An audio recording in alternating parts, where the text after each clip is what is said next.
Sepanjang perjalanan Mas Ega mendekapku. Tidak peduli sang sopir sesekali melirik kami lewat kaca kecil di hadapannya. Jangan tidur. Sebentar lagi sampai. Mas Ega menepuk pipiku. Aku langsung membuka mataku yang hampir terpejam. Benar saja, tidak lama kemudian mobil itu berhenti di sebuah apartemen yang cukup mewah. Aku sampai mendongak melihat apartemen yang memiliki sekitar 10 lantai itu.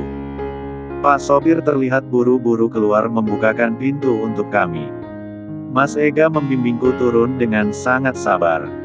Ayo kita masuk, katanya. Masuk? Iya. Masa mau di luar? Ucap Mas Ega. Bukankah tadi dia bilang kami akan tidur di teras? Aku sedikit bingung saat Mas Ega menuntunku masuk ke dalam apartemen itu. Mas Ega membuka pintu apartemen dengan sebuah kunci yang didapatkan dari sang sopir tadi. Sebelum masuk dia menoleh kepada sopir. Kamu boleh istirahat. Baik tuan. Jika perlu apa-apa, segera hubungi saya. Besok, saya akan menempatkan beberapa pelayan di sini. Jawab sang sopir itu. Jangan. Biarkan saja dulu. Kamu hanya perlu menyuruh satu pelayan untuk mengisi keperluan dapur. Jika aku memerlukan sesuatu aku akan menghubungimu. Jawab Mas Ega. Setelah mengangguk tanda mengerti sang sopir kemudian pergi.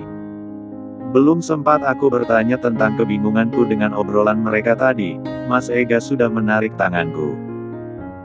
Dia membawaku melangkah mendekat lift dan kami menggunakan lift itu untuk naik ke lantai atas. Lift itu berhenti di lantai 3 dan pintu terbuka. Ayo. Mas Ega menuntut tanganku keluar lift. Mataku langsung beredar. Ini pemandangan yang sangat luar biasa bagiku. Bagian dapur begitu tertata rapi dengan semua barang serba mewah. Ditambah nuansa berwarna gold yang elegan dan semakin menambah kesan mewah ruangan di lantai 3 ini. Seumur hidup, baru kali ini aku melihat dan memasuki sebuah apartemen. Jangankan apartemen seperti ini, hotel ataupun mall aja belum pernah. Paling mentok ke pasar. Itu pun untuk beli sayuran. Mas Ega berhenti di depan sebuah pintu. Namun belum sempat dia memutar kenop pintu, aku mencegah tangannya. Mas, kenapa kita masuk kemari? Mas Ega menoleh, menatap wajahku yang penuh kebingungan sejak tadi. Kita akan menempati kamar ini Wulan. Maksudnya, katanya kita akan tidur di luar. Kok, jadi menempati kamar ini? Nanti bos Mas Ega marah. Yuk mas. Kita keluar saja. Gak apa-apa kita tidur di luar saja. Pintaku sama Mas Ega sambil menarik tangannya. Mas Ega menahan tanganku, kemudian merengkuh tengkukku dan mencium keningku. Aku menatapnya penuh keheranan. Suamiku kenapa? Tiba-tiba rautnya seperti menyimpan banyak rahasia. Ini kamar kita Wulan. Maafkan aku. Tadi aku hanya membohongimu. Jangan bingung ya. Dia kemudian membuka pintu dan membawaku masuk. Aku masih penuh kebingungan tetapi mengikuti langkah kakinya. Kamar ini sangat besar dengan ranjang yang juga besar. Ada sofa dan meja beserta televisi. Meja rias dan lemari-lemari besar. Dilengkapi dengan kamar mandi super elit. Aku melotot saat mengintip ke dalam kamar mandi itu. Lalu aku menghampiri Mas Ega yang sedang membuka baju. Dia menghampiri lemari dan membukanya. Brak. Itu baju-baju siapa? Aku ingin menebak. Wulan. Bergantilah. Ucap Mas Ega. Menunjuk satu lemari besar yang lainnya. Pakaianmu ada di sana. Aku sudah menyiapkan sejak awal. Menyiapkan sejak awal. Aku semakin tidak mengerti. Aku membuka lemari itu dan memeriksa. Isinya semua adalah pakaian wanita serba mahal. Bukan hanya baju, semua perlengkapan wanita tersedia di lemari itu. Dan ini masih ada stempel semua. Astaga! Aku tidak tahan lagi dengan rasa penasaran dan keherananku yang dari tadi sudah menyiksaku. Aku pun menghampiri Mas Ega yang hendak berganti. Mas, jelasin dulu. Sebenarnya ini tempat siapa? Barang-barang itu juga punya siapa? Jangan bikin aku bingung. Mas Ega hanya tersenyum dan meneruskan pekerjaannya untuk mengganti pakaian. Kaos warna pendek putih. Tidak lagi kumel dan bukan oblong. Terlihat pas di tubuhnya hingga menampakkan dada bidangnya. Tunggu sebentar ya. Gerah. Kemudian dia membuka celana kolornya dan menggantinya dengan celana jeans pendek selutut warna hitam. Aku begitu tercengang melihat penampilan suamiku sekarang. Kenapa dia tiba-tiba terlihat begitu keren? Padahal hanya beda baju dan celana saja dari yang kemarin-kemarin. Tangannya kemudian membuka ikatan rambutnya dan menyisir rambutnya dengan jarinya. Rambutnya yang sedikit gondrong tergelar sudah. Di hadapanku sekarang berdiri seorang pria tampan sejuta pesona. Dengan gaya rambut mirip opa-opa Korea. Aku menelan ludahku. Tenggorokanku terasa begitu kering secara mendadak. Apa dia suamiku? Kenapa jadi berubah? Aku terbengong-bengong. Mas Ega mendekatiku. Ayo bergantilah. Ada banyak baju tidur di sana. Apa mau aku bantu? Tidak. Aku menepis tangan Mas Ega yang meraih pundakku. Aku mundur beberapa langkah. Kamu bukan Mas Ega. Mana suamiku? Mana suamiku? Aku sedikit berteriak. Dalam pikiranku, pria ini pasti orang lain yang sedang menculikku. Atau aku tadi kena bius dan tidak sadarkan diri. Ini bukan Mas Ega, hanya sedikit mirip saja. Wulan, apaan sih? Mas Ega langsung menarik tanganku dengan kasar dan memelukku secara paksa. Aku ini Mas Ega.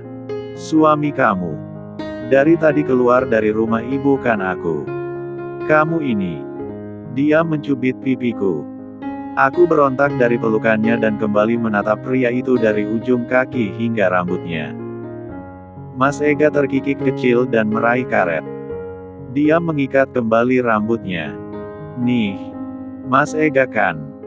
Dia mendekatkan wajahnya. Mas. Aku mengulurkan tanganku untuk menyentuh pipinya. Mas Ega menangkap tanganku dan menciumnya beberapa kali. Maafkan aku sudah membuatmu bingung. Kemudian dia meraih tubuhku dan memelukku. Apartemen ini adalah milikku. Jadi milikmu juga Wulan. Dia melepaskan pelukannya dan membawaku duduk di atas ranjang. Sebenarnya, aku tidak tinggal di sini. Rumahku masih lumayan jauh dari sini. Aku membeli apartemen ini sehari setelah menikahimu. Aku sengaja membelinya untuk hadiah pernikahan kita. Tapi aku belum memberitahumu karena tadinya aku ingin memberimu kejutan. Tapi karena tadi aku bingung mau mengajakmu kemana, ya sudah. Aku bawa ke sini saja. Aku menoleh untuk mencari kepastian dari Mas Ega. Otakku masih terasa beku, belum bisa mencerna kenyataan ini. Apartemen miliknya. Mana mungkin? Apa dia sedang membual? Mas. Aku ini istrimu. Tolong jujur padaku. Kalau hanya kuli, mana mungkin kamu bisa membeli apartemen seperti ini? Ini apartemen lo. Bukan rumah susun. Iya. Maafkan aku. Dia kembali memelukku. Wulan kan selama ini tidak pernah bertanya. Apa pekerjaanku? Kamu hanya bertanya, benarkah aku bekerja di bangunan? Aku jawab ya begitulah. Kan aku memang bekerja di bangunan. Tapi, Mas Ega mengangkat daguku. Dia menatap kedua mataku. Aku bukan sebagai kuli. Bangunan adalah bisnisku. Dan masih banyak bisnis lain lagi yang aku jalani. Jadi tidak usah khawatir.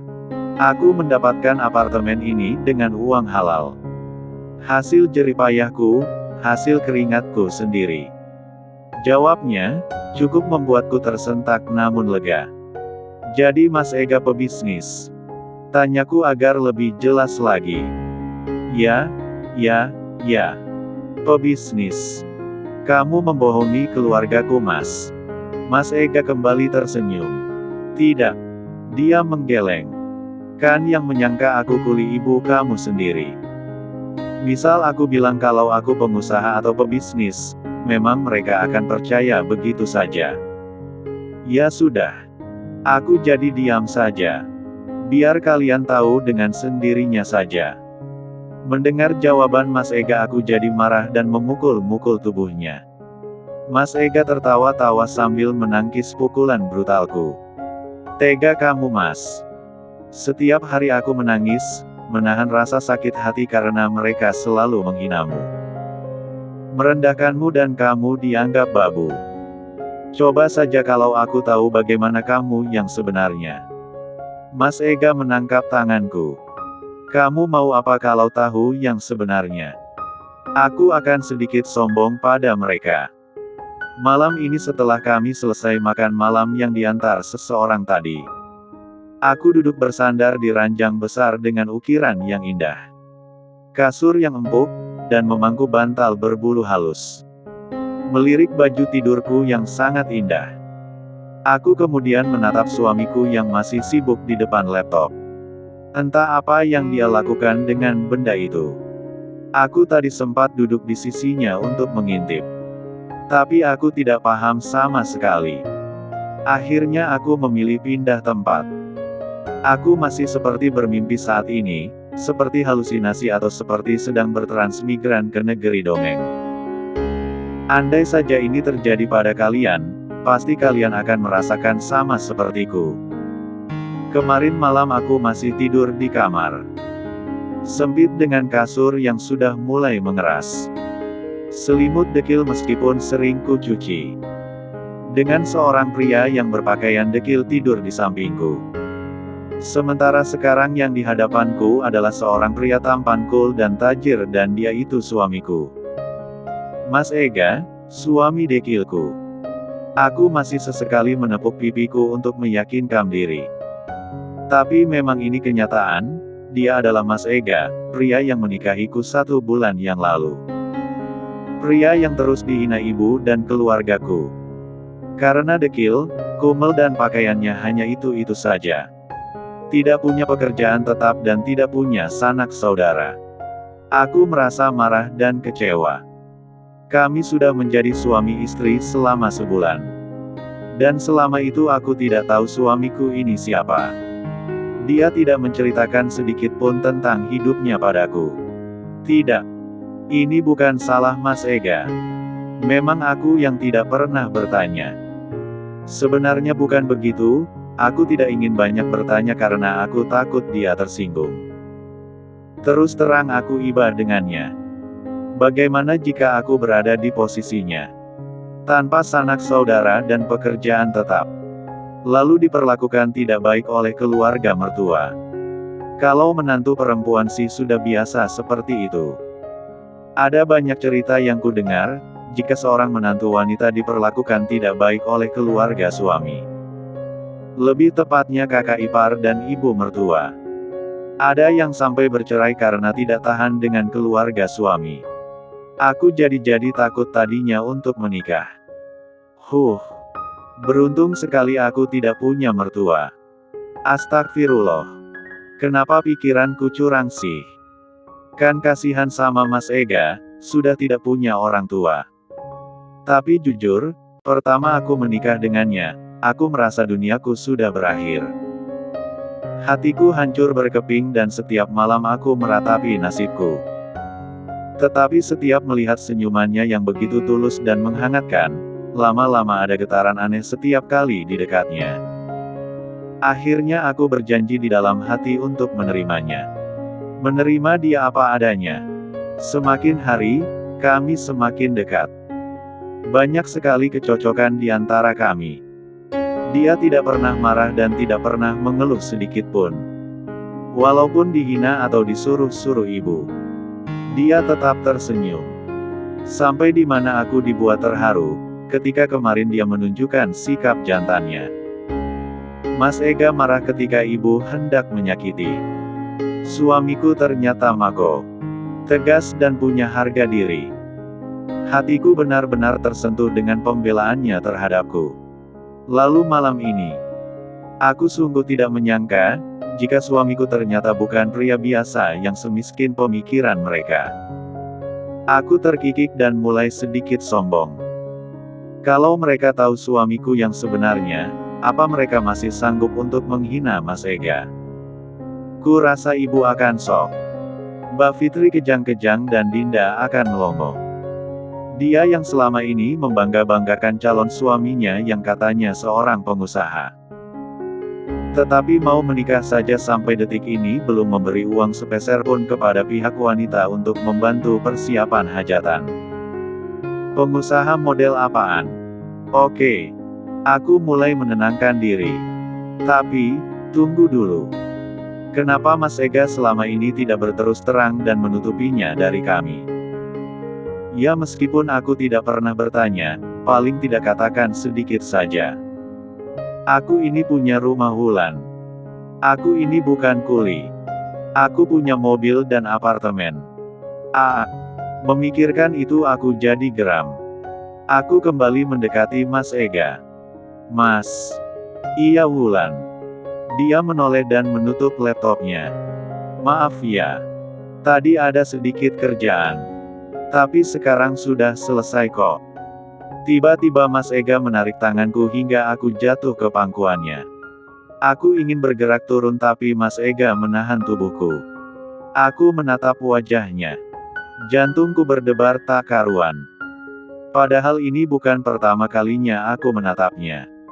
Tapi sumpah, ini terasa seperti pertama kali aku jatuh cinta padanya kemarin-kemarin. Bagaimana? Wulan senang tinggal di sini. Turunkan aku dulu Mas. Aku menunduk malu.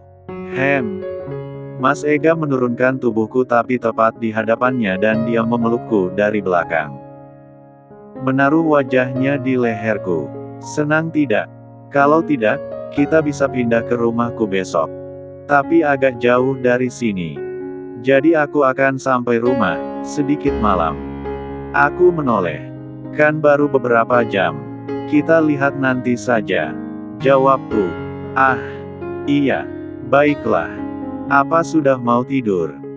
Tanyanya sambil M3 Ensif Mille 3R ku. Aku merasa geli lalu menarik kepalaku. Mas Ega. Wulan mau bertanya. Ucapku. Mas Ega mengangguk. Tanya saja. Apa Mas Ega benar-benar tidak punya keluarga? Mas Ega mengangguk. Aku seorang diri. Ibu bapak sudah meninggal sejak aku SD. Jadi aku dibesarkan oleh kakek dan nenek. Lalu mereka sekarang di mana? Nenek meninggal beberapa tahun yang lalu. Dan kakek meninggal beberapa bulan sebelum kita bertemu. Kenapa Mas tiba-tiba dulu melamarku? Ini adalah pertanyaan yang paling ingin kutanyakan dari dulu. Dari mana Mas Ega mengenalkanku dan kenapa tiba-tiba datang ke rumah untuk melamarku? Serta malam-malam itu juga menikahiku tanpa persiapan sedikitpun. Mas Ega terlihat menarik nafas dalam-dalam. Kakek selalu berpesan agar aku jangan sampai salah memilih pasangan. Aku tidak tahu bagaimana cara menilai seorang wanita. Kata kakek, cari wanita yang mau menerimamu dengan segala kekurangan, bukan kelebihan. Lalu kakek mulai sakit, saat itu dia ingin aku segera menikah. Tapi aku belum mendapatkan wanita yang dipesankan kakek padaku. Hampir semua wanita yang kutemui memandang harta. Lalu kakek memintaku mencari Pak Wibowo. Yaitu ayah kamu. Aku mulai mengerti cerita Mas Ega. Aku sudah menemukan alamat rumah Pak Wibowo. Aku berniat mengajak kakek menemuinya. Tapi terlambat, kakek meninggal dunia dan memintaku untuk menemui bapak agar memintanya mencarikan jodoh untuk aku. Aku tadinya ragu Wulan. Sampai aku melihat gadis yang sering keluar masuk rumah itu. Aku mengikuti gadis itu. Setiap pagi dia keliling ke toko-toko untuk mengantar pesanan. Aku mulai tertarik dengan gadis itu. Kemudian aku bertamu ke rumahmu. Bapak menemuiku dan aku mengutarakan maksud tujuanku datang. Aku juga tidak menduga kalau Bapak langsung menawarkan anak gadisnya. Saat aku mengetahui jika yang dimaksud Bapak adalah kamu, aku langsung setuju saja. Ibu kamu yang memaksa aku untuk menikahimu malam itu juga. Jadi mau bagaimana lagi? Aku terpaksa menikahimu tanpa persiapan terlebih dahulu. Ya ampun, jadi begitu ceritanya. Aku sebenarnya sangat malu dengan Mas Ega. Aku dulu sempat tidak menyukainya dan membenci perjodohan kami ini.